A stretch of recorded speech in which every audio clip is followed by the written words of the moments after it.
Every story is boring without an interesting opening, and this one starts off with a pile of dead bodies. A man stumbles his way through, escaping the tendrils of the dark. The one thing he remembers is facing off a terrifying monster who tore apart his flesh until he was saved by a majestic golden knight. The scarlet-haired warrior defeated the monster to rescue him, but unfortunately, he had already lost far too much blood. His vision fades to black as the mysterious angel comforts him. It's because of the actions of one man that the world has been saved. However, his own life is withering away and can't be saved. Even then, all he could do was stare at the soft gaze of the Valkyrie, who soothed him until his final breath. An average dude became a hero and saved his world and ultimately met his demise. Back then, he had no idea that he would have to once again take on the role of the savior of the world. But before that, let's start from the beginning. Noah Brown finds himself drifting among the endless abyss, questioning his experience fighting a monster before his death. Out of nowhere, a monstrous eldritch god greets him as the incarnation of the void. After recreating his soul, the gods want to use him for a unique code that belongs to his soul. The young man feared angering the eternal god and reached within his soul, activating the astral system, which reveals that the code has fused with his soul. This revelation angered the Lovecraftian being, because it can no longer separate the code from his body. The incarnation of the void tries to make him a puppet under his heel,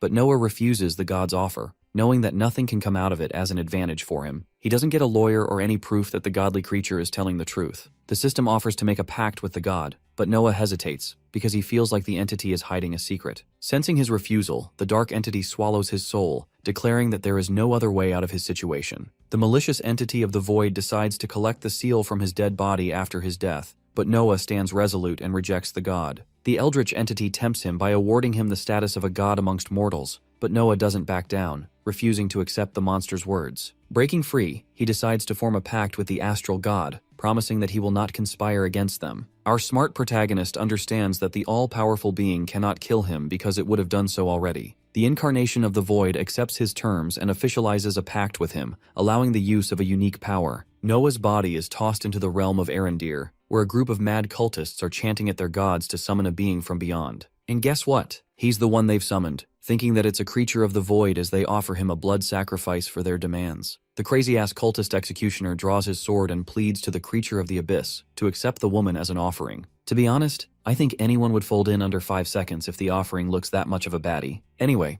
our boy doesn't have any clue what's going on. 1 second ago, he was talking to Cthulhu's dad and the ruler of Cosmos or whatever, and in the next moment he's being hailed as the creature of the abyss. Completely helpless, he turns to his system screen for any clues or insight into what's going on. The system screen pulls up with a quest generation screen, followed by a menu screen which highlights 4 tabs of abilities, skills, perks, and finally quests. Noah's current quest is to, well, use the smartest strategy that mankind has ever created, to fucking run. Right now he's in a threatening location, and the people here are mad cultists who could really make his life a living hell. Our boy doesn't even focus on the reward while gathering himself. He's just busy taking in the situation, realizing that he's amongst crazy worshippers that are treating him as some kind of powerful entity. Instead of running away, Noah leans into the persona of an angry entity and roars at one of the cultists to tell him where he's been summoned after being called from the void. The quivering little cultist can barely hold himself together and explains that he's in the realm of Arendir, summoned for a sacrifice in exchange for an awakened life. Dialing up his acting skills to an Oscar-level performance, bro genuinely acts like they pissed off a powerful entity who was enjoying his sleep. This puts the pressure on the cultists even more, who quickly appeal to him, explaining that he can enter the material realm at will since he's a powerful being. Once again, Noah has very little to go off of. His tiny brain is out here pushing brain cells to come up with a solution. The system comes to his rescue at last, and after tapping into the perks menu,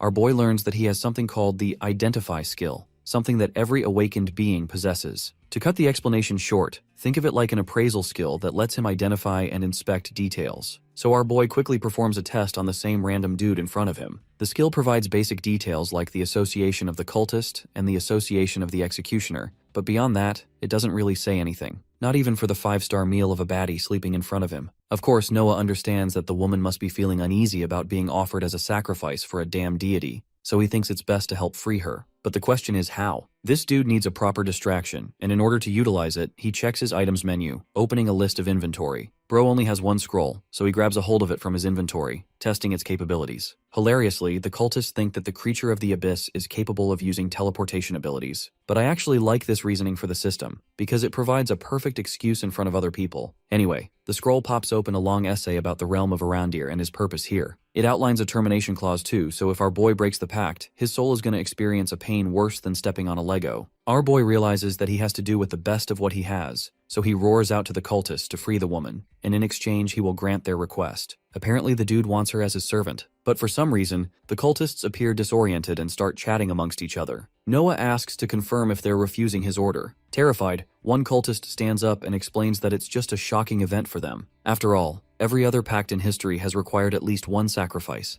Every pact except this one. Noah raises his hand to cease the chatter of the crowd. Then he goes up to the lady and whispers the truth to only her, explaining how he has no idea how he got here. His only instructions for her is to act like he's got her under his command. Man, I love the way this dude knows how to gaslight the crowd. To execute his brilliant acting, Noah roars at the woman to rise up as his servant. Things were going exactly as planned until the chief and leader of the cult arrived, questioning what the hell was happening. This is terrible news for our boy, who curses out in horror. One of the cultists informs his leader about the summoning of the great being, and how he enslaved a woman that was offered as a sacrifice. Hilariously, the chief screams at the top of his lungs, correcting his idiot followers that what they summoned is just a human. The chief demands an immediate capture over his head, but our boy is quick on the draw and lunges at the executioner, tackling him down. Unfortunately, he failed his first system quest to run away, so his second quest is to kill the assholes and fight his way out. I don't know about you guys, but a main character failing their first mission is a fresh sight to see. Anyway, Noah's got the executioner down, dropping the key afar. Next up, this man mercilessly rockets a few punches in the bald head's damn face. After a few dozen punches, the guy is left a shattered mess with his body trembling all around. Noah continues the beatdown when suddenly, he spots the golden key and quickly reaches out to grab it.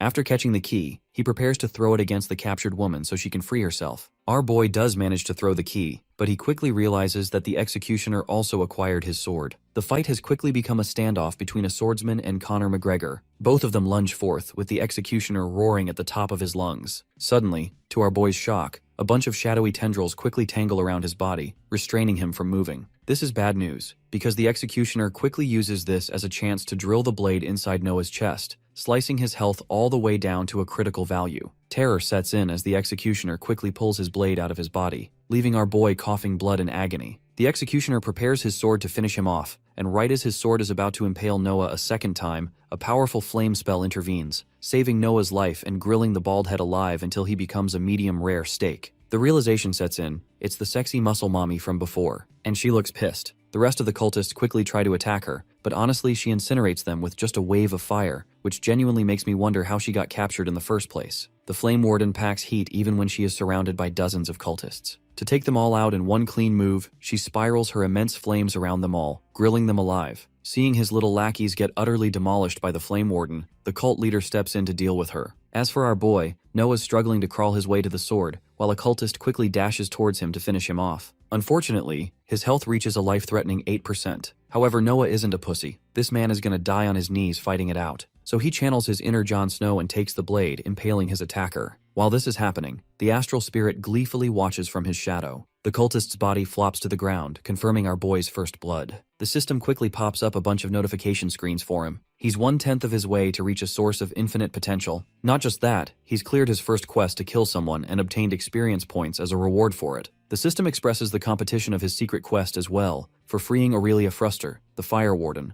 Entering a start of dizziness, our boy recollects himself as the system grants him experience. Unfortunately, he doesn't have a specific class or a path to use the points, so at the edge of his fleeting life, he is given the opportunity to choose. Noah's body collapses as a pool of blood exits his chest. The dude thinks it's a shame that he died the moment he got his second life. Apparently Truck Kun didn't show him any mercy this time. Noah enters a void-like state, dangling in the hands of the abyss as the system officially kickstarts his awakening process, transporting him to the astral space again. He opens his eyes again, questioning where the hell they've sent his ass for round 3. But to his surprise, Noah spots an arcade machine in front of him and recalls his experience of having never been to an arcade in a long time. As he's collecting himself, he spots a dude that looks just like him sitting at the receptionist desk. Dylan the Chillin' waves him hello, while our boy gives him a snarky look and demands to know where he is. As he's whining around complaining about the gods, Dylan acts like a good host and simply hears him out. Noah is practically seething with rage, and honestly, after dying 2 times in a row and losing the hot baddie, I would be too.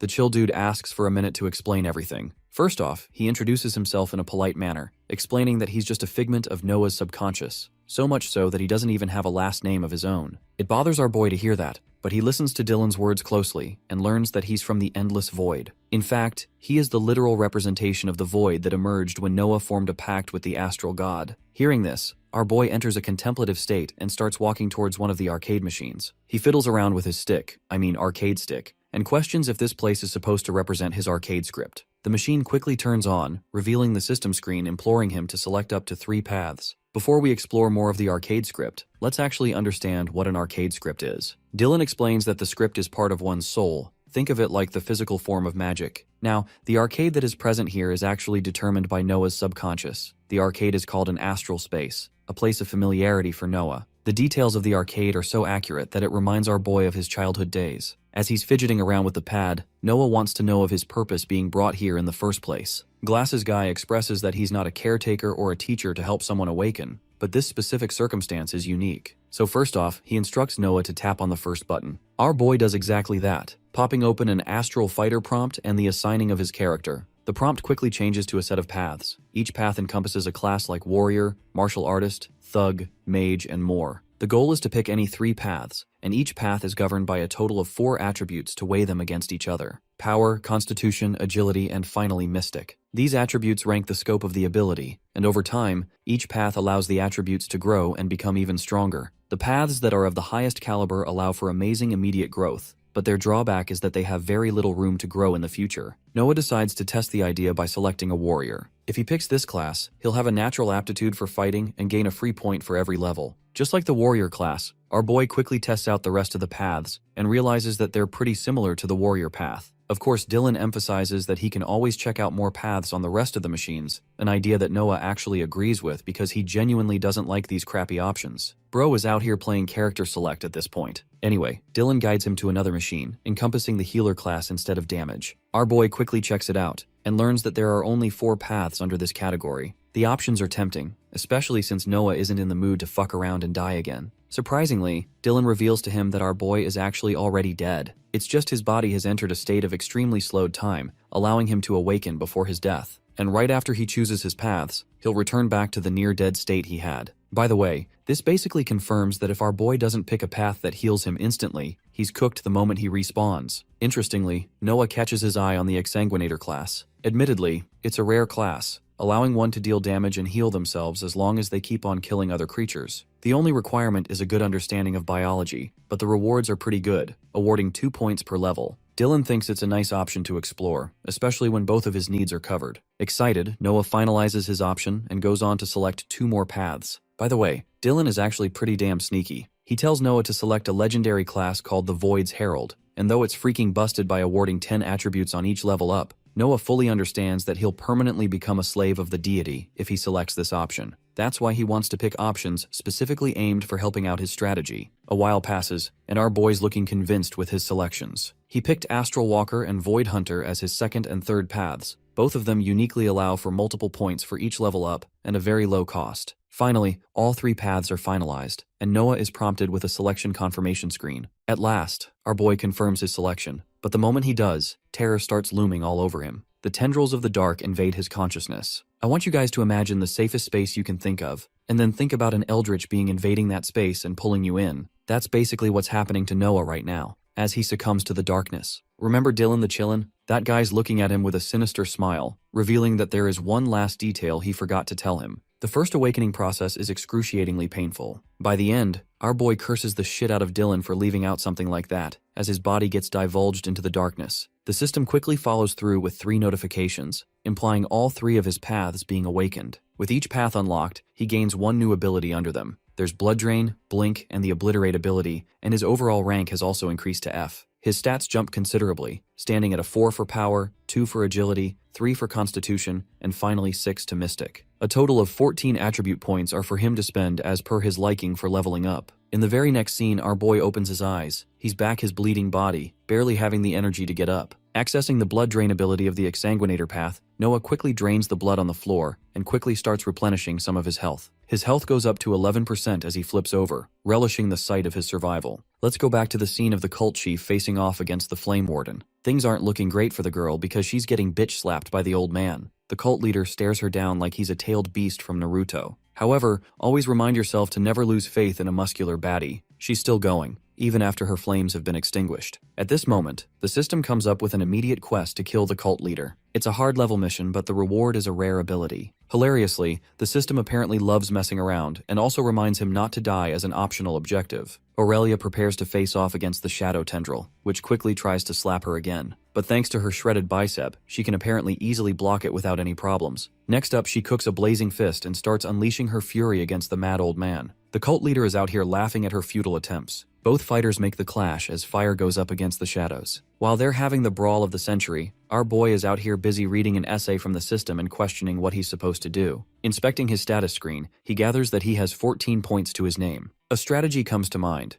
Noah can potentially use these points on one singular attribute, or he could spread them out evenly. He decides to go with the second option, allowing for each of his attributes to experience an even buff. Back to the scene of the fight, Aurelia is genuinely getting close to hurting the old man. She returns back down to gain some ground. The Flame Warden then smashes her fists against the floor, causing the debris to burst out. With each punch smashing against the rocks, more and more spurt out, allowing her to manipulate the stones and hurl them all quickly in the old man's face. The cult leader realizes that he's in trouble and quickly forms a binding defense to ensure he doesn't get hurt. Unfortunately for Aurelia, none of her flames directly connect with her opponent. While this is happening, Noah quickly grabs a sword and then reaches for his inventory, placing it inside for later. He quickly checks on the fight and sees Aurelia crashing like a rag doll into the wall. With her completely defeated, the fight is left up to our boy to do Spider-Man's job and defeat Dr. Octopus. Mr. Gaslighter Promax III over here tries to word his way out of the situation. Noah tells the cult leader that he's a messenger of the void and has come to deliver a message. Of course, the cult leader thinks it's a stupid lie, but our boy uses the scroll to his advantage and shows him that he's not kidding around. Victral is genuinely tweaking out, and it appears that Noah's words are starting to get to him. Our boy fools him by saying that he's here to award the cult leader for his devotion to the void, and that's why he's brought him a message. Victral takes a look at the message, and it seems like he's starting to buy the story, until he suddenly gets even more enraged that a human tried to shame the void for his words. The situation goes from 0 to 100 as the tendrils are about to slaughter our boy again. In this instance, he uses his second ability called Blink, allowing an instant teleportation to escape the situation. It appears that Noah can stop time temporarily and readjust his position. Anyway, he knows he's got to fight his way out now, so he equips the sword from his inventory, loads it at full strength, and chucks it with immense speed towards his opponent. By the way, while he's doing all of this, time is still frozen, so it seems like the duration is at least 10 seconds or more. The blade pierces the old man's body, gushing out blood. That was a considerable attack, enough to stagger the old man for a moment. Quickly, Noah instructs Aurelia to do her job and finish him off. The Flame Warden steps up, ready to finish the fight with her own hands as she charges at the cult leader. Aurelia connects the blow with a hit so hard that I can feel it through the screen. Victral's body is sent flying to the nearest wall. Oh, but that's not all. This fierce woman decides to go ballistic on the old man, charging dozens of flame punches over and over against his body. He's probably lost the only remaining brain cells he had. Finally, she finishes it off with an amazing kick, ending the man's life. With the defeat of the cult leader, the system informs our boy of his quest completion, boosting all of his paths and helping him level up. It's done. Noah and Aurelia are the victors, and our boy has unlocked himself another ability. However, the battle has taken a clear toll on him as he flops to the ground in exhaustion. The Flame Warden comes over to his side, charging him with a lot of questions, starting with the fact that he got summoned through a circle. Our boy can't even catch a break, while this baddie is already making plans to kill him if he betrays her later on, because she still thinks he might be a monster. To ease her distrust, Noah expresses that he's a human, but the moment she inquires if he's from this world, he goes silent. Here's the problem. He doesn't know if she'll end up killing him or not for being a foreigner of another planet. Still, Noah tests his luck and reveals the truth, stating that he's not from this realm. Clearly, she's not impressed because she thinks he might be associated with the cultists. But our boy clarifies that it's not the case, and that he doesn't even know any people from this world. The distrustful Aurelia demands to know the answers, even though he expresses clearly that he doesn't know any groups. Regaining her patience, the Flame Warden apologizes for treating him with sudden distrust. She's truly grateful for what he did. It's just that she experienced a fresh betrayal today with her own adventuring party. That's why she's having a hard time adjusting. Noah tells her about his system's quest, but she doesn't get a word of what he's saying at all. He even tries to explain it through the logic of an RPG game, but this woman has never heard of that either. She stands confused, while he's out here looking lost. Realizing that it's helpless to talk about his system, our boy simply introduces himself as Noah, and reveals that he was reborn into this world. But his explanation doesn't add up in her eyes, because no one just resurrects out of the blue unless a god willed it. And not just that, he somehow knew about her name, but that's only because the system told him. Regardless, he's just as clueless as her and doesn't know what's going on. The Flame Warden tells him that foreigners from the other world are exceptionally rare, and that's why she wanted to question him. But from his demeanor, he has gained her trust. Without any explanation, Aurelia quickly sits down and starts meditating instead of escaping. Noah questions her thought process, while his words truly make her feel like he's a foreigner. She explains to him the importance of meditation to replenish one's mana. She can also sense that he's low on mana and should do the same. Noah is surprised to learn about the aura that he possesses. Not the TikTok one, the real one. Every awakened being shares an aura, but apparently our boy is the first of his kind to access such a privilege. He even jokes around by telling her that they only have magic tricks, if anything. She's rather surprised that he chose the exsanguinator path of all things, especially when he's a newbie to magic. It suddenly makes him wonder if he's made a mistake of some kind. Aurelia assures him that he's gonna be fine, unless he ends up learning necromancy or some creepy shit to piss off the Adventurers Guild. Curiously, he wants to know about the guild, but she shuts him up to continue meditating. A system screen pops up and allows him to use the skill of meditation. Not just that, there's now a mana point bar located underneath his health bar too. Now, while he's waiting for his mana to replenish back, he makes good use of his time by bumping up all of his attributes. As for his 3 abilities, they're all the same level, and he's tested about 2 of them. His curiosity gets the better of him, so he inspects the Obliterate ability, realizing that it helps him annihilate anything and everything in his path. Bro is suddenly capable of using Gojo's purple technique. Harnessing its power in his hand, he actually depletes his own health just by holding it. He's glad to have taken up the exsanguinator path, or else he couldn't heal from such issues. A while later, the meditation is complete, and both are fully replenished when it comes to their mana. Aurelia thinks it's a good time to start moving. She goes up to the old man's corpse and discovers what she was looking for. This gold bracelet is actually a storage item for space magic. Think of it as an inventory item, and its contents can be easily accessed by taking it back to the city. Now, it makes our boy wonder if he can also freely manipulate his inventory and form it into an object to easily access it in front of others. Aurelia points out the one flaw of storage devices. All of them are bloodbound to their user, meaning they can't be accessed even after the user has died. She rummages his corpse to find a key, and thinks that if that doesn't work out, they'll need outside help for the cause. Inspecting the bracelet on his own for a moment, Noah manages to interact with it using his inventory. What he does next is quite interesting. He teleports the items stored inside the bracelet back into his actual inventory. Think of it like a transfer. Lucky for him, our boy has just found himself a great deal of valuables like mana stones and potions, as well as weapons. Aurelia doesn't even know that he's already transferred, and somehow Noah quickly surprises her with the golden key she was looking for. Noah reveals that he discovered a lot of stuff from the storage device, and he lists out the items too. This stuns her completely, because as explained earlier, it's impossible for any person to transfer or look into the contents of a storage item without its key. Noah returns her the key and quickly changes his outfit, thanks to accessing a set of clothes from his inventory. Bro completes his outfit check, posing like a model even though his clothes are dirty and torn. Another object that strikes his attention is the Ring of Abyssal Eye, which appears like a cursed object. The Flame Warden explains that it's not really cursed, but rather disgusting to look at. It also helps one to have an overall greater mana capacity. Quickly our boy slips on the ring, despite hating the way it looks. With the ring equipped, he inherits its boost in mana as well as other sensory boosts. The Flame Baddie tosses the corpse of the old man away, and thanks to the ring's perception boosting ability, Noah can finally see the absolute unit that this woman is. She's classed at level 68 because Noah's the missing one from completing her 69. Anyway, our boy is satisfied when he quickly takes control of his epic daggers from the inventory, playing around to his heart's content. Aurelia decides to go up to the corpse of the executioner, preparing a burst of flame in her hand as she inquires if it's the first time Noah has killed someone. She deduced accurately because she's been in this line of work to know about these things. Aurelia burns the corpses and explains her motivation to continue working is because of money, fame, and respect. But the one thing that she loves doing the most is helping others. That's the noble reason behind her actions, and why she wants to purge the evil from their world. Understanding that killing someone can be a delicate moment for them, Aurelia asks if our boy regrets his decision to do it. Without wasting a breath, Noah sharply answers that he doesn't regret his choices for killing someone to save his own life. She loves his answer, reminding him that these guys are terrible people who would have gone on to raise hell for other people. So in that regard, they did a good job by getting rid of some shady associates of her team. Pulling a book from his inventory, Noah curiously asks her if he'd become a good adventurer. She backs him up, confirming that even without having a high level, he performed well for the tools he had. First, he freed her in a situation where he didn't possess all the information.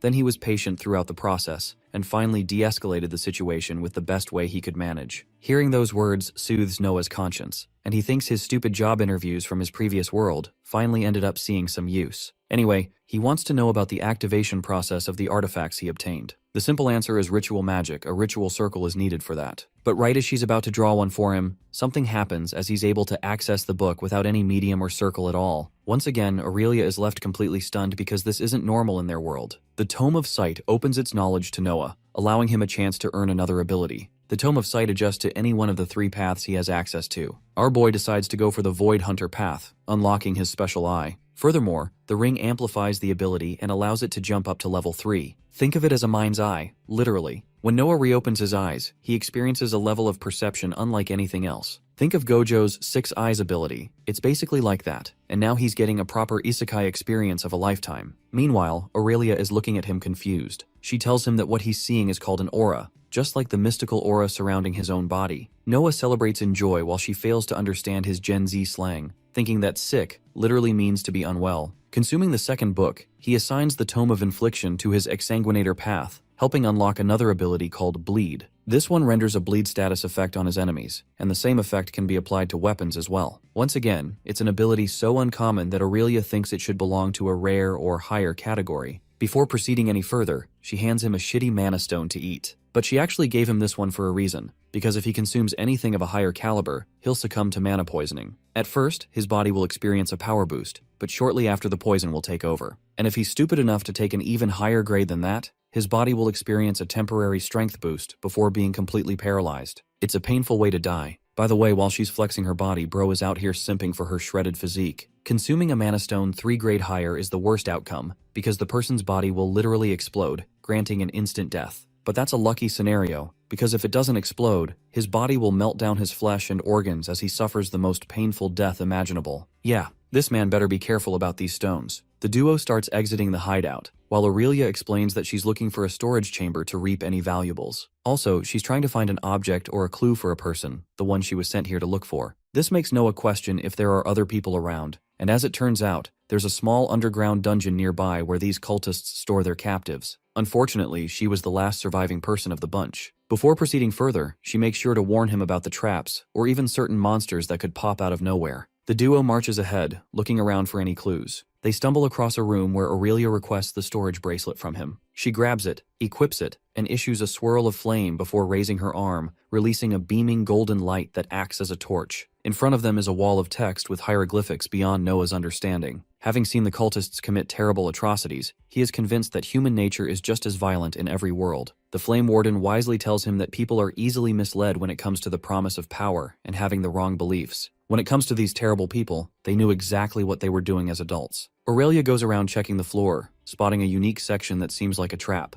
She thinks it's best to jump over it so they don't fall into it. But it appears that Noah's mind is drifting off to his thoughts. He wants to know about the fate of the people who were misguided and fell under the influence of the cult. To explain that part, Aurelia fleshes out what happened over the span of a millennia. The Priest of Hellion is always there to fight the Abyss, and while her ritual can free someone from the influence of the Dark Abyss, it's also a cruel one as it burns your body. This form of practice is known as a punishment for the cultists, typically done to execute them publicly, and the ones who end up surviving such a ritual are forever changed. Hearing this makes Noah's blood boil, because in the same manner, a poor and misguided child could have been sacrificed all the same. Aurelia emphasizes that the fate was the same for everyone, a painless and quick death. Having avoided the set of spikes, they continue walking ahead and discover a unique door. The door appears to have a magic barrier locking it out, so Aurelia takes it into her hands by literally punching a damn hole through it. The impact of her punch is so damn massive that it leaves a shockwave behind. Even our boy congratulates her for inventing a new way to unlock a door. Entering the room, Aurelia and Noah discover the leader's study chambers. However, nothing is special among these books. Adopting the mindset of an evil cult leader,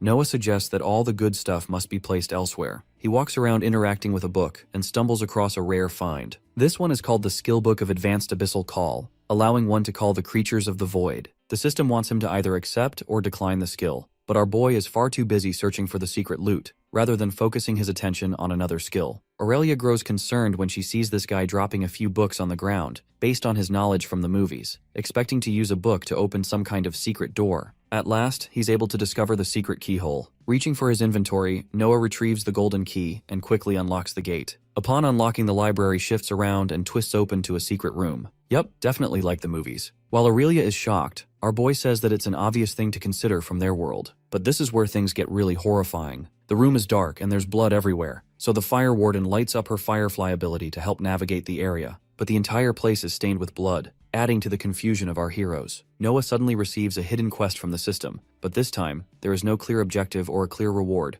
just a riddle for him to seek the warnings of the blood. After Noah Brown gets handed the blood behind the walls quest by the system, he tells the fire lady that his job now is to uncover whatever creepy mystery is sealed inside that chamber, pointing straight at it. What bugs him though is how there's zero info on the difficulty and not even a hint of a reward, which feels pretty sus. Aurelia wastes no time snapping back at him, saying if that's really the case, then he better not move a muscle because this whole area might be way too dangerous for someone like him who just dropped into this world. She reminds him that F-rankers like him are meant to be out hunting soft, easy monsters instead of strolling blind into some sketchy abyss cult business. Noah then points at the exit and asks why she doesn't just leave him behind and go to the town to recruit some people to help them. But the lady explains it's not that simple. The team that backstabbed her is still roaming around, and she's worried they might have been taken out before she was meant to be sacrificed. If their corpses aren't found, there's a risk they could rise as undead, and that's one horror she's not about to let loose. Noah pauses for a second to think it through, and then tells her that in that case, he's just going to tag along because he's not about to let her die here. The lady hears that and throws some playful shade at him,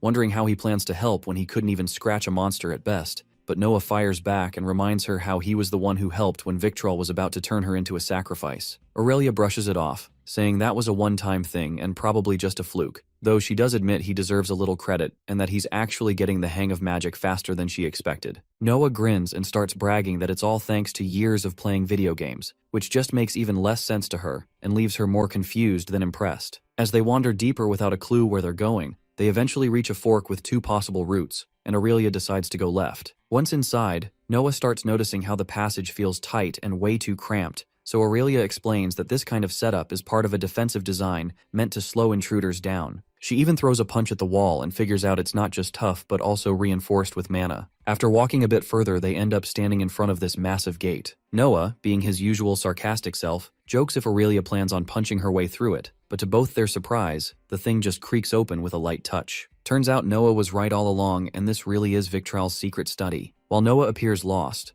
Aurelia flips through one of the books and finds that it holds all of the twisted old man's plans. Apparently, he had been trying to fuse his familiar into some kind of chimera. The first prototype was a total disaster, but what he really wanted was a beast with insane regeneration that could be easily manipulated thanks to its lack of intelligence. As she keeps reading, she discovers that even the second attempt failed. Although the creature had a void affinity that was off the charts, it turned out to be too unstable to control. That's when it clicks. The next step in his plan was to find a stronger base, and she might have been the one he had in mind. Before they can even react to that horror, Noah suddenly gets a system pop-up saying the rewardless quest is now complete and right on cue. A sound echoes in the distance, sending both of them bolting without a second thought. They come across a few humans barely hanging on to life, mumbling something strange about the master. As they try to make sense of it, their eyes land on a group of monsters trapped behind iron bars. The system flashes a label calling them flesh-grafted horrors, and Aurelia immediately realizes in shock that these creatures were made from the prisoners who had been locked up with her. She can't believe what she's seeing. One of the grotesque monsters, seemingly made out of several humans, turns away from them, giving Noah and Aurelia a bit of hope that maybe they won't be noticed. But that false peace doesn't last long because one of the many faces on the thing spots the ring Noah is wearing. It stares at him and starts calling him the ringmaster like it just found its purpose. The creature smashes through the bars and charges straight at Noah, while Aurelia throws out a flame burst to hold it back. Just as Noah bolts down the corridor, trying not to die, the system decides now is the perfect time to hand him a brand new quest. It wants him to escape and promises a shiny reward of epic great ability tome for it. But with a monster on his heels, he slams the panel shut and tries to come up with a perfect escape route. Sadly, the plan doesn't go far because the nasty creature's tongue lashes out and grabs him mid-run. Noah fires up every last brain cell and tries to blink his way out,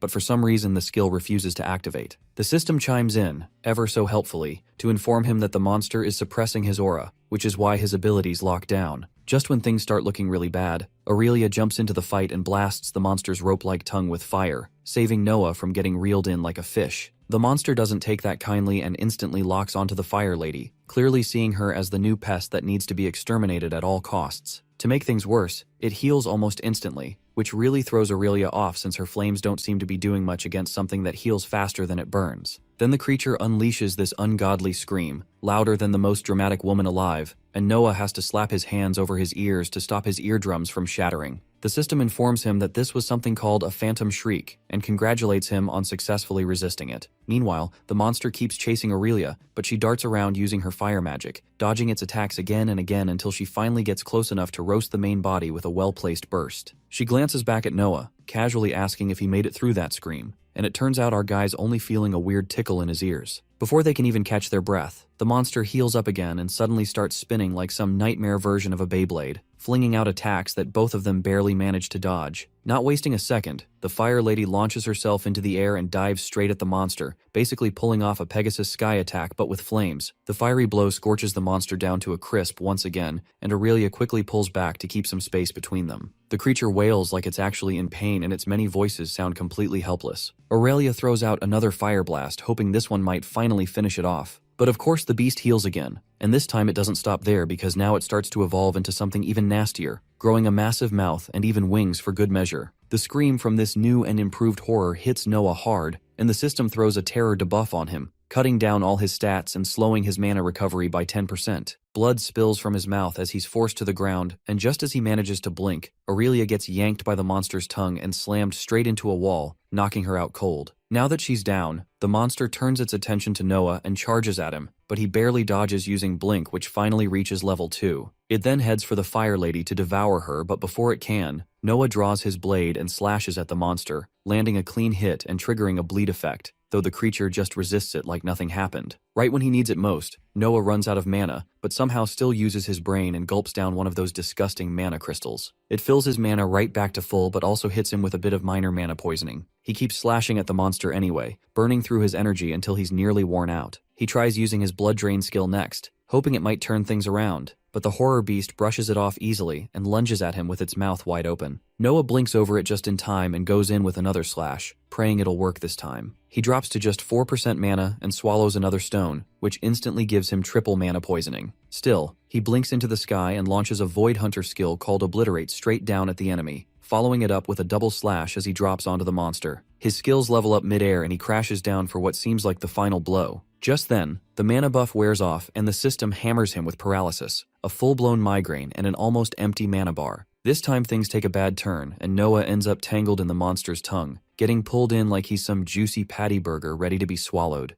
The beast gulps him down, but Noah isn't the type to go down that easily. While inside, he stabs straight through its gut, and finally manages to inflict bleed on the disgusting creature, stacking it with his blood drain skill. That gives him just enough to partially recover his health and shake off the lingering paralysis. He keeps tearing through from the inside, pushing the bleed even further and turning it into bleed too. Eventually, he slices the beast open from within and crawls out alive, completely drenched in blood like he just enjoyed a long and soothing bloodbath. As he steps forward, the system finally hits him with the notification that the monster's been defeated and a bunch of his skills have leveled up. The quest finally wraps up, and since our guy not only made it out alive, but also managed to take down that nasty monster, some hidden objective gets cleared too, rewarding him with a legendary tome instead of the epic one he was originally promised. Somehow the system glitches out and casually announces that the monster has been absorbed and something has been unlocked, without bothering to explain anything further. Meanwhile, our blood-soaked hero collapses right there on the floor, completely wiped out and barely hanging in. After a while, he slowly regains consciousness, drags himself upright,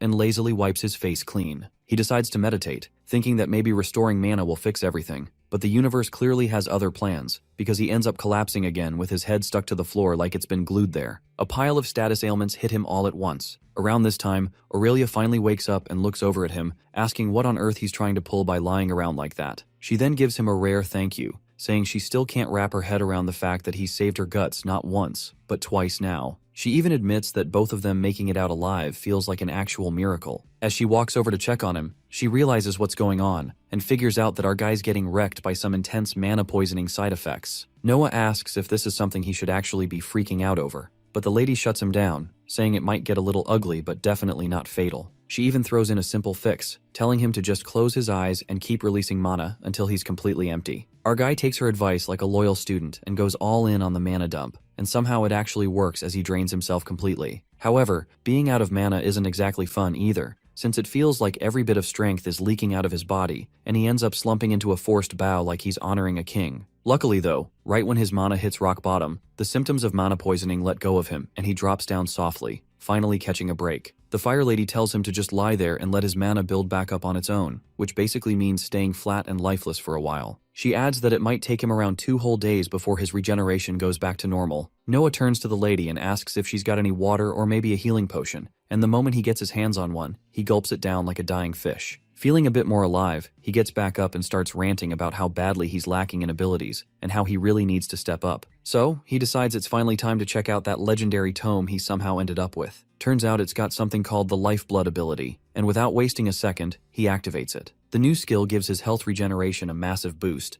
and when Aurelia hears about it, she asks what kind of skill he just got. Noah explains that he can now store extra health and tap into it for a serious burst of regeneration whenever he's in trouble. That kind of upgrade instantly makes the lady jealous, and she throws in a comment about how he's always the one getting all these blessings, and how it's honestly unfair. But Noah throws her an equally loaded reply, saying that where he's from, just seeing magic exist in the first place feels unfair enough. Right then, the system sends him a new notification asking him to consume something, but the whole thing looks half broken with random chunks missing, making it look like total gibberish. He then remembers the ring and slips it on, hoping it might boost his identify skill just enough to give him some actual info about whatever this mystery item is. But even with the ring on, the description stays just as vague and messed up, with entire words missing like someone spilled water on the system file. He ends up burning a ridiculous amount of focus just staring at the screen, trying to figure out if this is some kind of seal messing with the item, or if his identify skill just isn't strong enough to crack it. At one point, he even starts wondering if the item itself might be busted. Still, despite all that doubt, he shrugs it off and chooses to go ahead and consume the thing anyway. Just then, he gets a message saying his genetic code is about to be modified, and that line alone sends an icy jolt straight down his spine. He zones out completely, leaving Aurelia panicking as she yells at him trying to figure out what is going on. Right after, a random quest drops in and weird stuff starts happening, but whatever transformation he is undergoing ends up stalling midway. Then comes another notification saying some entity called the Devourer has used Purify on him, and that is when he starts coughing out this massive amount of thick black goo, probably the fast food leftovers and those half-dead chickens he used to eat back on Earth. Finally, the system notifies him that he has now been purified, and every single one of his magical abilities just got a solid boost. His migraine and mana fatigue vanish, and on top of that, every single one of his attributes jumps up by a massive 5 points. He's completely wrecked by now, looking more like a half-dead zombie as he crashes down to the ground. Watching the mess unfold makes Aurelia genuinely worried,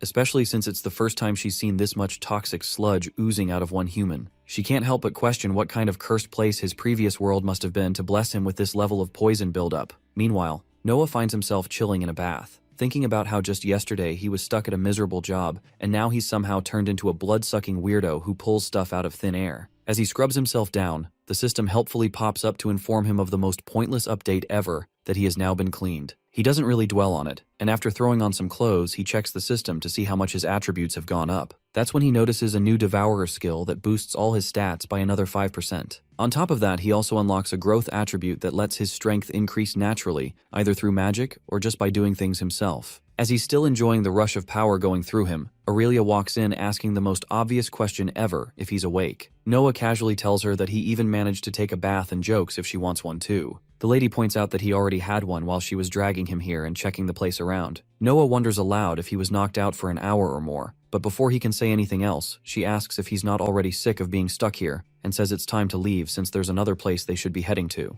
Noah suddenly gets the feeling that the lady might be a bit stinky, and once again suggests she should take a bath, but this time she responds a little more firmly, saying that she already did. That's when it hits him that she's probably one of those people who absolutely hate winter, so he mentions how much he actually loves the cold. Aurelia shrugs and says it's one of the perks of being a fire mage, though winter never really bothered her that much anyway. Noah starts telling her how he used to play snow fights back on Earth, and then asks if she's ever heard of ice cream, which of course she hasn't. He tries to explain it to her, calling it the second best invention ever made by humanity right after pizza. The lady says she honestly can't tell if it's the translation spell messing up, or if he's just plain weird. But either way, she's blaming him and not the system. As they finally step out into the forest, Noah feels amazing seeing the sky again, though that mood shift doesn't last long when he notices something a bit off. There aren't one but two suns up there. Noah tells her that where he comes from, there's only one sun, and then asks how on earth they even measure day and night with two of those things in the sky. The lady gives him the most obvious answer possible, saying it's daytime when both are up and nighttime when both set. but there's a weird little gap between them that causes a first dawn and second dawn, and later when they go down, a final dawn too, which honestly just sounds way too complicated for someone like Noah who never really uses his brain for this sort of stuff. Right then, the system chimes in telling him that his run quest has been completed and he's unlocked the map feature as a reward. Just as that happens, he notices Aurelia holding something in her hand, and casually asks if that was what she had been looking for all this time. She nods and explains that it's a non-magical protective charm, usually given to children to keep evil spirits away. This triggers another quest where Noah now has to return the necklace to its rightful owner, who's supposedly living in some village called Lefar,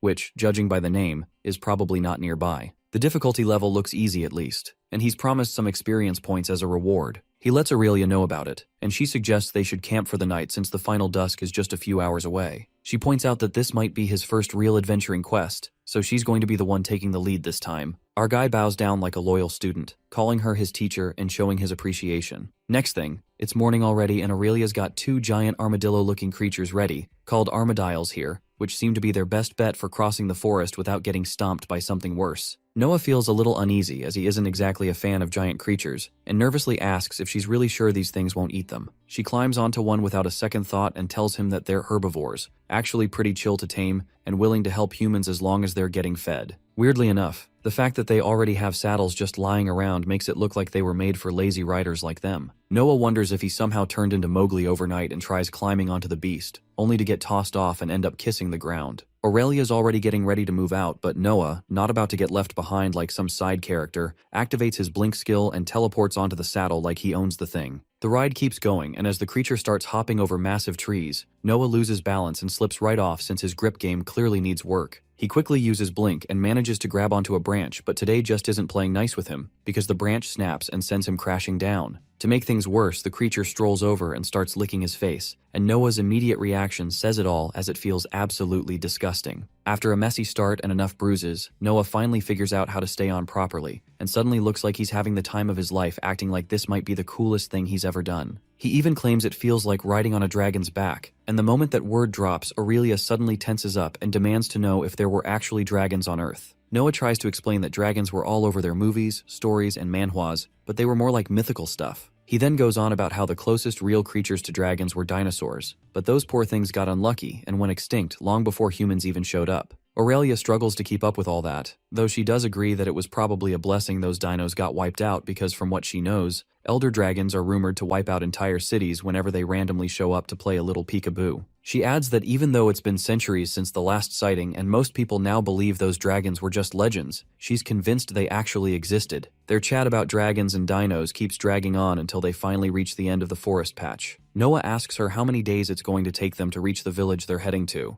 and Aurelia replies that it's actually just about 4 hours away. The two of them finally reach a small village riding on the back of the armadillos, and the villagers welcome them with such excitement that it feels like they just returned from slaying a demon king. Aurelia explains that it's always the smaller villages that act this way, while Noah figures he might actually enjoy staying in a place like this. They stop by a hotel where Noah, being the sentimental type, thanks the armadillo for getting him safely through the forest, while Aurelia pays a worker to feed the creatures with hay mixed with ground-up manticores. Noah gets curious about why she gave the guy such a generous tip, and she tells him it's just smart living because the working class will go the extra mile if you treat them right. He agrees, admitting that it makes total sense. Aurelia takes a playful jab saying nothing about Noah screams normal and tells him to keep a low profile if he doesn't want to draw unnecessary attention. He questions her logic and she explains that while adventurers might stumble upon people from other worlds now and then, regular villagers are completely clueless. In fact, she claims even a talking plant might be easier for them to digest than a guy like him. They walk into the inn where the innkeeper greets them with a warm welcome and asks how long they plan to stay. Aurelia replies that it's just for the night and hands over the payment for a room with 2 beds. The man slides over the key and tells them where their room is, and right after that, Aurelia tells Noah she has to go speak with a few people and suggests that he should get some rest in the meantime. Noah clearly isn't planning on resting and already has his eyes on the group chilling in the lobby like there's some rare species of humans who don't immediately want to murder him. Just sitting around and talking without worrying about his life actually sounds like a good idea for once. But right when he starts getting too comfy, it hits him that he's said something stupid, and of course Aurelia isn't letting that slide. She gives him a cold push and warns him to keep that nonsense to himself, telling him to take the key if he really plans on resting before she's back. Once she's out the door, the innkeeper smirks and comments that his companion sure has a fiery personality, and Noah just shrugs, saying that's probably what he likes about her most. The innkeeper then asks if he wants a drink, guessing he must be tired and thirsty after coming through the woods, and adds that only an adventurer or a fool would even try going in there, though either way, a drink's probably needed after that. Noah agrees, and the innkeeper gives the order to a waitress before leading him to a nearby table for a little chat, where he asks his name and mentions that he looks like someone new around here. Noah tells him his name and casually adds that he's new indeed, even raising his mug while admitting that he had an awakening just yesterday. The old man practically loses it and immediately questions what he's doing hanging around with an E-rank girl, clearly convinced that Noah must have fallen for her and warning him that getting attached like that isn't the smartest idea. Noah takes a satisfied breath after sipping the drink and explains that it's not what he's thinking, saying that he got dragged into a dungeon and had to awaken right in the middle of it, barely making it out alive. He mentions how Aurelia's been guiding him since, and that's when the innkeeper catches on that the two of them are adventurers, just like he used to be back in the day. After that, the man introduces himself as Lorien, and when Noah checks his stat screen, he spots the title Stone-Carved Warrior, which naturally makes him ask if Lorien used to be an adventurer too. Lorien confirms it and explains that he ended up losing his magic in a tragic incident, and after that he chose to walk away from that life, saying he's just glad to have made it out alive. Noah gets even more curious and asks what kind of monster he ran into, and Lorien goes on to say that he and his team were heading into a dungeon up north when out of nowhere this pearly white translucent creature showed up from the depths and shredded through them before they even had time to react. He adds that they were completely paralyzed and two of his friends got killed right away, while he ended up losing his mana, and after that day he's never heard of that creature showing up again. As Noah takes another sip, his lifeblood ability kicks in and purges every bit of toxin from the drink, including the stuff that would have made him feel a little buzzed. Lorien notices that and chuckles, telling him that he can shut off the ability whenever he wants, and Noah does it right away before ordering more drinks. The innkeeper mentions that the effect can be toggled back on again whenever needed, and after a little while Noah does just that, and then decides to ask Lorien if he knows anything about some villagers who've gone missing, and the team that was out looking for them. He shares that people have been vanishing into the woods for nearly 6 months now, and even the two who were sent to investigate ended up disappearing as well. Later, some adventurers were sent in to check things out, but came back empty-handed since they didn't notice anything strange, and after a while, everyone just mourned and gave up trying. He continues by explaining that the mines collapsed not long after, and since no survivors were found, the villagers had no choice but to seal the place off. They do plan to call in more adventurers to properly look into it, but he points out that sealing off the mines forever would cut off a major resource and surviving the upcoming winter would be that much harder for everyone. He also gives a heads up that strange howling noises still echo from the sealed mines, and the people are now worried about the possibility of an undead infestation. If that turns out to be true, the guild will likely step in and force an evacuation, which no one in the village wants to deal with. After the conversation, Noah steps out and starts wandering around the village, eventually spotting a bit of a commotion near the mayor's place. Hearing the whispers floating around, he decides to check things out for himself. Inside, the mayor seems to be in a heated argument with an old miner. The miner is more concerned about keeping people fed during the winter while the mayor keeps insisting on prioritizing safety, and the villagers nearby just stand there watching without saying a word. The mayor tries calming everyone down and asks them not to crowd his house, but right then Noah ends up bumping into Aurelia again, and they both question what the other is doing there. Turns out she's here to privately ask the mayor about the traitors from her squad, while Noah casually mentions he's just out on a walk. Noah asks if they should do something to help, and Aurelia agrees, saying they're just as resource-starved as the rest, so they might as well. So with the straightest face he can manage, Noah strolls up through the crowd and cuts right into the shouting match, telling the two old men to stop wasting time arguing since they both clearly care about the village. He suggests they sit down and figure out a plan like adults, leaving the mayor and the miner a bit dazed, and the miner, still trying to catch up, asks who this guy even is. Aurelia watches helplessly as Noah puts on a full-blown show and introduces himself as the newly awakened adventurer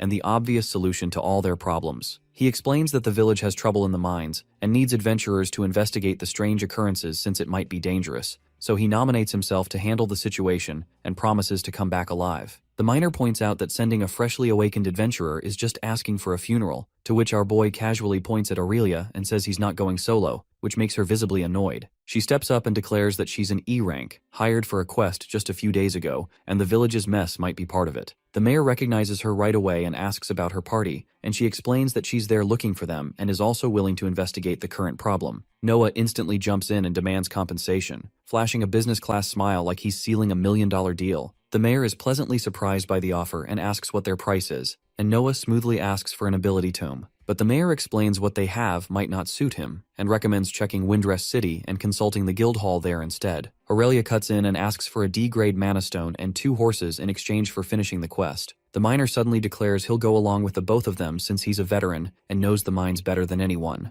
Our hero shrugs and seals the deal with a handshake with the mayor, no matter how awkward that moment is. He receives a new quest to investigate the mines, but Aurelia immediately asks him to step aside and let her do the talking. He steps back without complaint, but is then tapped on the shoulder by the miner who asks why he looks way too old for someone newly awakened. Our boy replies that he's from a place where magic doesn't exist, which is why he started late. The miner is completely flabbergasted and asks if he's from the dead zone. Since Noah has no clue, the miner explains that the dead zone is a manaless place that drains the life out of anything living, usually left behind as a wasteland by some ancient catastrophe. Noah explains that while he doesn't come from a wasteland, his home isn't exactly a wildlife sanctuary either. But whatever the case, it definitely isn't called the dead zone. The old miner shrugs and tells him it doesn't really matter as long as he helps solve the village's problem. Our boy shakes his hand in affirmation, and they agree to meet early the next morning. Later that day, he catches up with Aurelia and asks if she's found a lead. She explains that her team is in Windrest City, and they can also get him registered with the guild once they're there. After traveling, they finally reach just outside the city where Aurelia suddenly remembers she has to return a fallen teammate's necklace, and Noah volunteers to tag along. They arrive at a modest home and knock on the door, where the adventurer's mother opens it, expecting her son,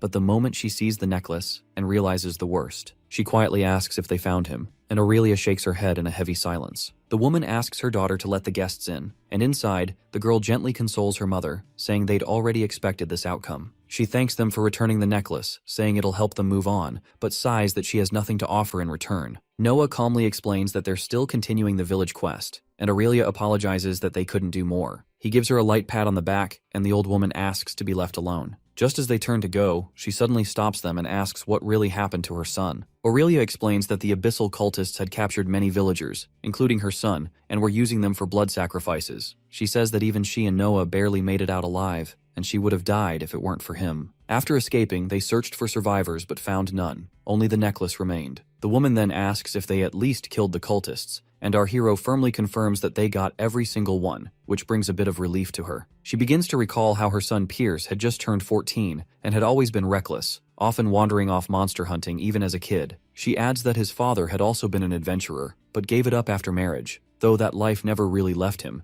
and he also suffered a similar end. Since Pierce had the same drive as his father, she knew he wouldn't have listened, even if she'd begged him to stop. She asks if they're the same way, since they're adventurers too. Noah admits that for most of his life, he's just been trying to survive in hostile situations and outrun his past. But becoming an adventurer appealed to him because the magic powers are crazy addictive, and he really wants to explore this world. The girl looks a bit confused hearing all that, and after Aurelia gives him a not-so-subtle shove as a warning, he explains that this place feels like a completely different world because he came from a faraway land. The girl stands up with a serious look and says she has a request. She hands him the necklace and explains that Pierce would have wanted them to have it. Our hero promises to take good care of it, and after saying their goodbyes, the quest Lost Remembrance completes, rewarding him with a decent chunk of experience points. On the way back, Aurelia reminds him they need proper sleep to get up early tomorrow. Meanwhile, our hero is completely locked in on what's for dinner, which makes her pretty sure he's been an adventurer his whole chaotic life. The dwarf brings them to the dungeon and explains that after something destroyed the core, it's been completely dormant ever since. Our hero is surprised to learn that dungeons can die, and Jerome claims losing the core is pretty much like death for a dungeon,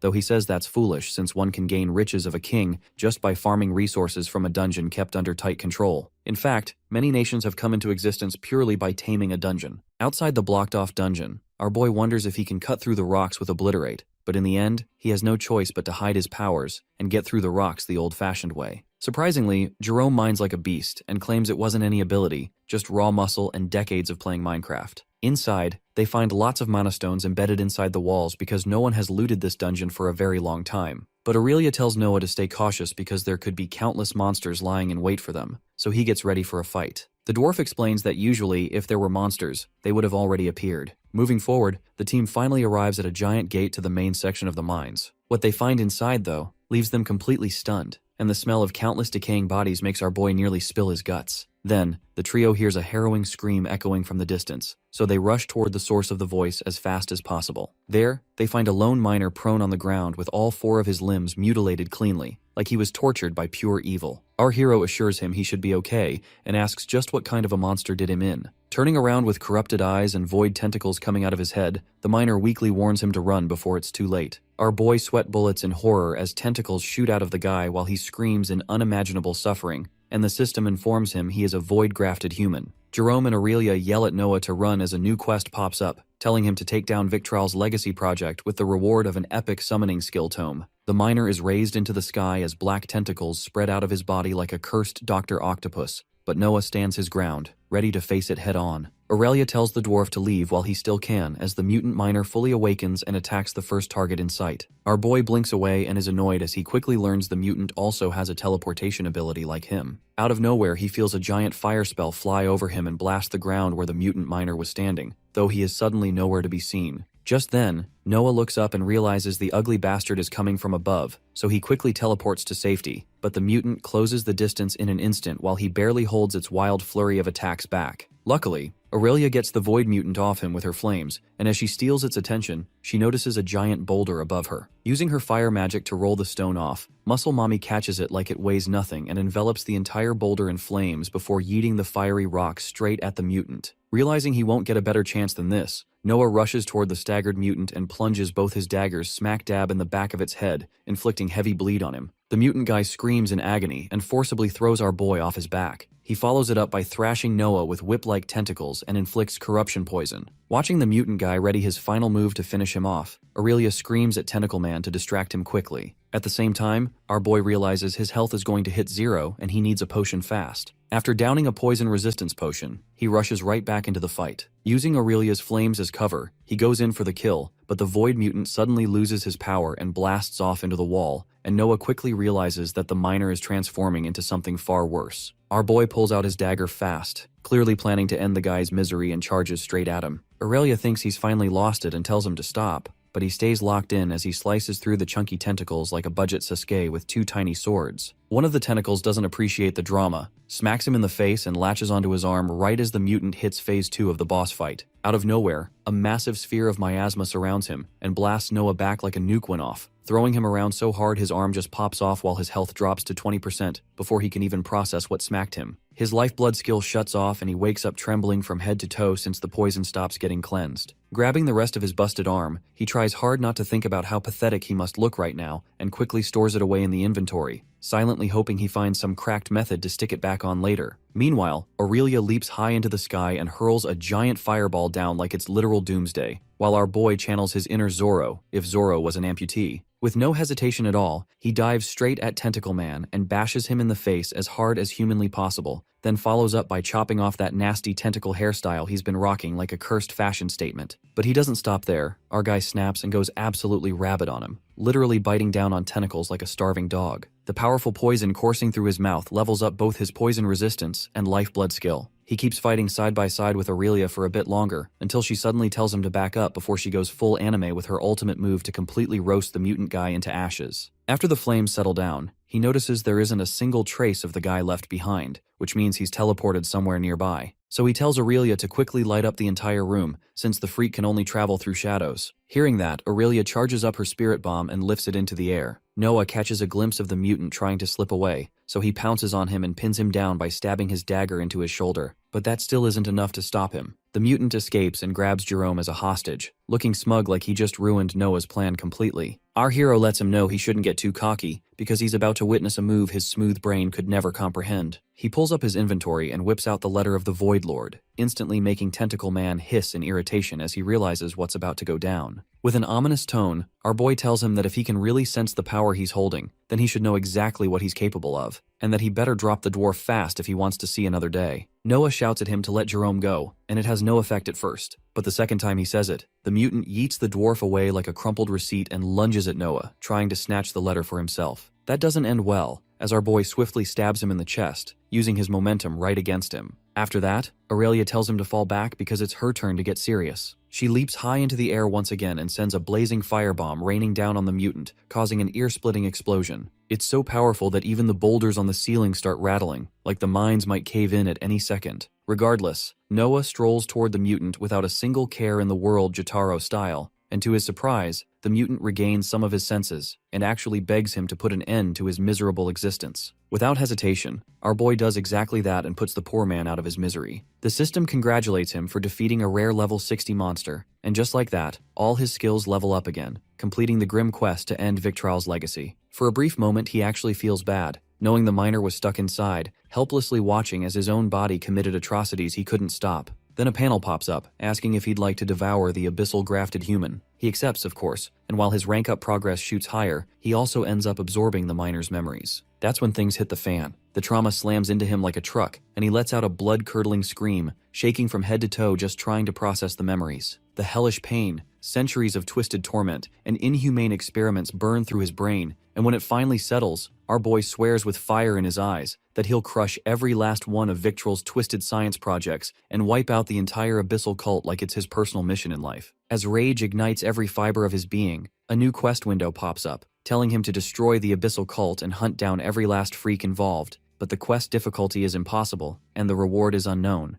Feeling bad for him, Aurelia softly tells him they need to get out of this nightmare fast and find a priest to heal him. On their way out, he passes out cold and wakes up later, finding himself lying on a surprisingly cozy sofa, chilling at the other end, munching snacks with a smoke between his fingers. Dylan casually wishes him good morning and says he's the exact opposite of happy to see him again. Noah asks why he's in the dimension this time, and Dylan tells him he should already have a clue. Running it back, Noah remembers his scrap with the mutant, and the last thing in his head is Aurelia hauling him out on her shoulder. He also realizes his hand's still missing, same as real life. Meanwhile, Dylan takes a potato chip and eats it, as he enjoys watching just how messed up Noah's original world is. Even though there is no magic, the humans manage to cause just as much death and destruction, if not more, because mortals never change. Dylan tosses him a chip and says he's been digging into Noah's world since he never thought he'd last this long. He even throws in a sarcastic little sitting ovation, which instantly ticks our boy off. Noah snatches the remote and shuts the TV off before telling the smug, six-packed shut-in that he's been sabotaging him from the start. Caught off guard, Dylan insists he hasn't done a thing, and says the Pact won't let him sabotage either side. Even then, he is absolutely allowed to talk trash and have fun doing it. The guy grins like he's living his best life and admits he's been placing bets on him too. With that out of the way, he finally gets to the point and says they need to talk about that shiny new quest Noah just unlocked. Dylan gets right up in his face and sternly tells him there is absolutely no way in hell he can ever wipe out the abyssal cult solo, and our boy jokes he's honestly impressed Dylan even believes in him. With a dead serious face, Dylan makes it very clear it would be a suicide mission, but Noah fires back that he got the quest, so there's no harm in seeing what he's really capable of. Not wanting to risk losing the Pact, Dylan asks him what it'll cost for him to forget the cult quest, because abyssal quests are still useful to the Void Lords, even though they don't directly serve the Void itself. Completely unconcerned, our boy fails to see how any of that affects him and says he doesn't give a rat about what happens to the Void or its politics. Still, Dylan reminds him there is no human alive who can't be bought off, whether it's with love, money, or some tempting wish granted. After placing his hand on Noah's shoulder like some kind of sketchy Yakuza boss, he asks him what it'll take for him to forget the cult, since all he wants is a temporary solution anyway, as there are always mortals out there inflicting pain on other mortals. Four Eyes questions how he plans to even achieve that goal, because no matter how many cultists he slays or civilians he protects, there's only so much one guy can ever do alone. Tired of the non-stop dog water Dylan keeps spewing, our boy slaps his hand away like a bass guitar and demands to know why the guy who's supposedly on his side is trying this hard to scare him out of fulfilling his quest. Knowing full well that the Void has plenty of cults at its disposal, it's beyond Noah why Dylan even cares about these vile sinners, who don't even care about loyalty to the Void Lord, and just abuse the powers for selfish reasons. Dylan says that's nothing surprising, it's just human nature, but Noah refuses to blindly buy into that nonsense. Dylan fires off an Ace Attorney-style objection and calls our boy a fool, but my guy argues right back that it's Dylan flashing peak smooth brain energy, trying to protect the worst scum on the planet from one freshly awakened E-rank dude who's had it up to here. Regardless, Dylan repeats his question and asks what Noah's actual price is, to which he demands a real explanation on why the abyssal cult is so valuable to the Void Lord in the first place. Deciding there's no way around it, Dylan finally says that our hero has already seen the Void's astral realm, where all Void magic originates, and that's also where the Void beasts exist and thrive. However, there are also small pockets of Void distributed throughout the world, known as the Abyss, and grant power to the twisted evil worshippers. When the Abyss corrupts them, it consumes and gives birth to horrifying mutated creatures who draw power straight from the Void. The Void grants the cultists their power, and in return, they spread the Abyss's influence throughout the physical world like parasites with a mission. Noah is absolutely furious after hearing how little the Void Lord cares about the way his power is being misused, but Dylan stays completely calm and says what mortals do is none of their concern. Our hero then asks why they're so fixated on spreading the Abyss, to which Dylan explains that the Void simply consumes, and that's it. There's no such thing as good or evil for the Void. That ticks him off so badly, our boy flips the table straight into that massive 4K Samsung TV and yells at the top of his lungs at Four Eyes that he's seen and felt the damage firsthand, because of this blind, mindless spread of the void. After letting him rant, Dylan calmly points out that he already had his revenge against some guy who had absolutely zero real connection to anything, so it's a little sad he's still not satisfied. After giving a full explanation on why the Void Lord needs the Abyssal Cult like he asked, the man asks once again if he's finally willing to cut a deal. Noah claims there's nothing, absolutely nothing, that can convince him not to crush every last piece of scum from the Abyssal Cult that keeps spreading corruption across the world. He doesn't care how long it takes or if he dies trying. He's made it his life's mission to forcefully unsubscribe them from life. As he storms out, our hero concludes that these evil worshippers get their power from void beasts, and because he has a pact with the Void Lord, he now has full authority under his contract to do whatever he wants with those steaming piles of trash. Jumping out of the room, he suddenly gets the idea of changing the oath of those enslaved by the Void, and receives a quest called A New Void, telling him to forge a new future for servants of the Abyss. Back inside the room, Dylan is visibly disappointed to see how painfully selfless Noah is, and wishes him a nice unhappy bad bye. He leaves him with some unfriendly advice that our boy is now walking a path directly against the Void Lord,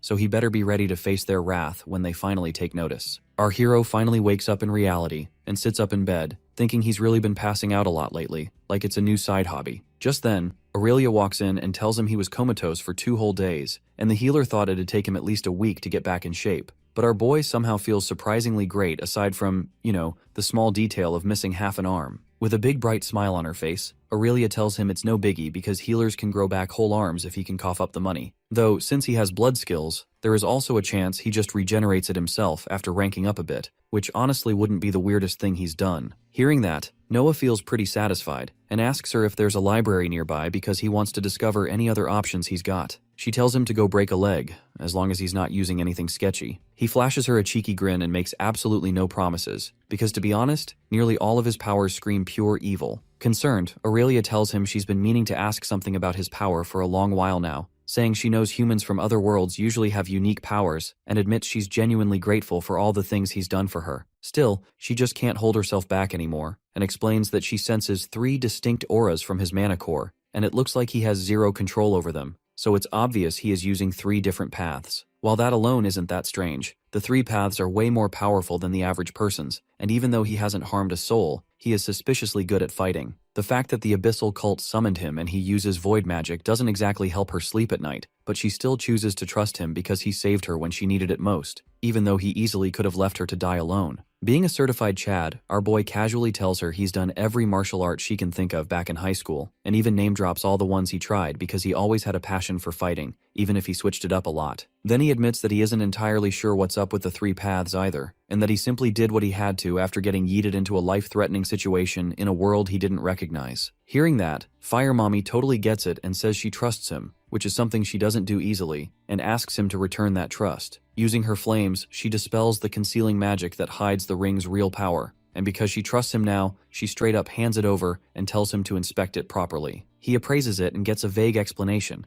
but when she tells him to focus harder, the veil lifts and reveals it's a single-use item made from the tears of a life dragon that gives the user a literal second chance at life if their health drops below 1%. Aurelia then confesses that she's never trusted anyone else enough to hand it over before, and our boy feels pretty happy he passed the trust test without screwing it up. Still, she admits she's concerned about the mysterious letter he whipped out when fighting the Void Mutant in the mines, saying it had the most cursed void energy she's ever sensed in her entire life. She wonders if he's been hiding even more secrets like that from the beginning, but he assures her he's as honest as they come, no cap. Plus, she can always use her womanly intuition to see if he's lying. Jokes aside, Aurelia pulls out a weird amber stone that sort of works like a lie detector, and tells him to press it against his chest and flow some of his mana into it. After following through, he honestly says that his memories of his past life are mostly wiped, almost like someone deleted them on purpose. He swears he was reborn inside the void and made a pact, which is why he can command void creatures and has the letter, but he makes it clear he has no intention of hurting her or any innocent people, unlike the actual crackhead cultists trying to end the world. At the end, Aurelia tells him to repeat after her that he hasn't told a single lie and swear on his astral soul, and after Noah repeats her after her like a champ, the stone starts glowing brightly. Seeing that the stone didn't even crack a little, she tells him it means he told the truth and she now fully trusts him with her life, so he better quit with the trust issues already. Our boy is genuinely impressed that the stone can detect lies so accurately, but she explains it only picks up on the shaky mana flow when someone lies, and only absolute masters of mana control can trick it. Later on, Our hero goes out for some fresh air and strolls over to the library to check out some books on prosthetics, as well as information about this new world he's stuck in. At first, the cool sci-fi robot arm design catches his eye, but as he reads deeper, he discovers the void parasites. These things look like worms on steroids, and they're actually pretty tiny, but if they manage to sneak into a host's body, they hijack it by digging straight into the spine and brain. Not only that, they also mutate the host's body like crazy, and in rare cursed miracles, they even make the host stronger while keeping them fully conscious, kind of like a weirdly wholesome symbiotic relationship. Not wanting to miss out on the chance of getting his own Miggy from Parasite, our boy starts seriously considering getting himself a void worm, though he isn't sure if it'll work since his hand got cleanly yeeted off. He reads up more and learns that void creatures can be summoned using a skill called Life Command, and they live off the summoner's life force, which is no problem for Noah because his skills give him life force for days. That's why the cultists always use sacrifices for void summons to devour, just like they tried to feed Aurelia to him, and the Life Command skill binds the summon to obey the summoner's every word. Opening his inventory, he pulls out the skill tome called Abyssal Call, which lets him summon any familiar from the void, so he gets ready to put his cursed plan into action. The scene shifts to a dark and quiet room where he's alone with Aurelia. Our boy uses the tome and officially unlocks Abyssal Call. Then, he pulls out a purple void stone and starts tracing it across the floor for a few intense minutes until the glowing summoning circle is finally complete. With a confident smirk on his face, Noah steps dead center into the middle of the circle and activates Abyssal Call, fully initiating the summoning process like it's just another Tuesday. Meanwhile, somewhere deep in the chaotic void, a whole swarm of goofy-looking armored worms float around like they're chilling in space. Suddenly, every single worm goes full hunger mode like a Mexican guy spotting tacos the moment they hear the void summoning them to feast on the sacrifice in exchange for being summoned. All of the wigglers shoot through the void like cursed torpedoes toward the portal, each surrounded by bigger fish trying to block them. Still, one particular worm is so hungry it squeezes right past the big guys without a second of hesitation, showing zero fear as all those beasts trail hot on its tail. It bolts through the portal without a pause. As it transitions from the void to the physical realm, Noah's orders repeat in its mind, brainwashing it to avoid devouring everything and swearing full loyalty to its master. The second it emerges on the other side, it hears its master's voice commanding it to head straight for the severed hand.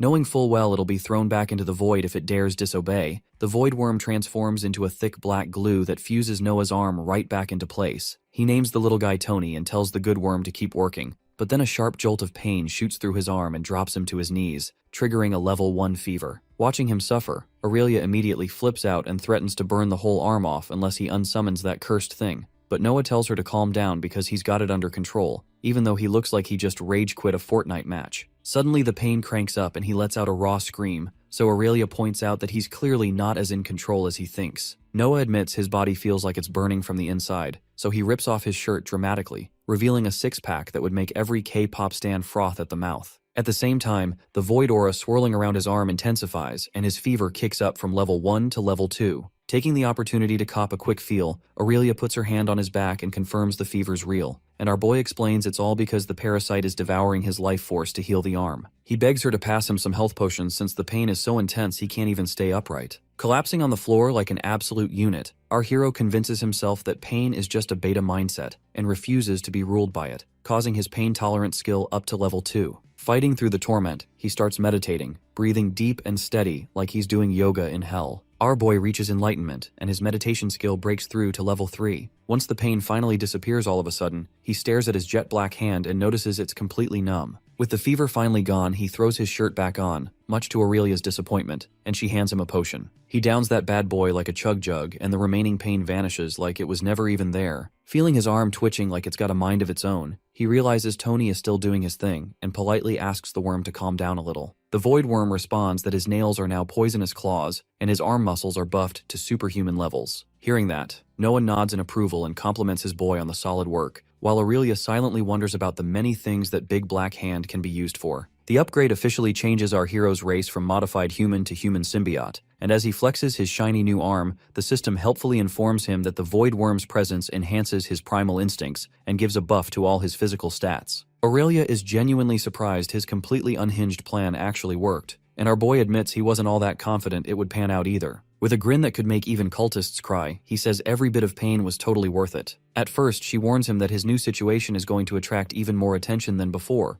though apparently it's not super rare for adventurers to replace lost limbs with monster parts if they're compatible. As she stares in awe at the claws, Noah proudly brags it's insanely sick, but Aurelia tells him it's more disgusting than sick, because his hand looks eerily human and inhumane at the same time. Right then, an eyeball randomly pops open in the middle of his palm, and Noah realizes he seriously needs to figure out how to control this thing in public before it gets him banned from places. Curious, Aurelia asks if she can touch it and gently runs her finger along the whole cursed thing, which instantly triggers razor-sharp nails to pop out of all his fingers like a weapon out of Assassin's Creed. Watching them pop out like secret weapons, Noah is absolutely stoked. Aurelia says he's actually kind of lucky since most adventurers constantly swap their equipment to keep up as they get stronger, but his arm will evolve and grow stronger alongside him. Hearing that, Noah lights up like a little kid on Christmas and says it's time to take his shiny new monster arm for a test drive. Before he can get too hyped, Aurelia stops him from wrecking the place they rented. They head outside to a quiet park, and our boy sets his sights on an unlucky tree he volunteers as a sacrifice. Ominous energy drips from his cursed hand as he jumps up and slashes, leaving deep grooves across the bark with his razor-sharp claws. By the time the poison finishes doing its thing, the tree looks more bald than the rock, while Noah proudly admires the absolute carnage left behind by his cool new power.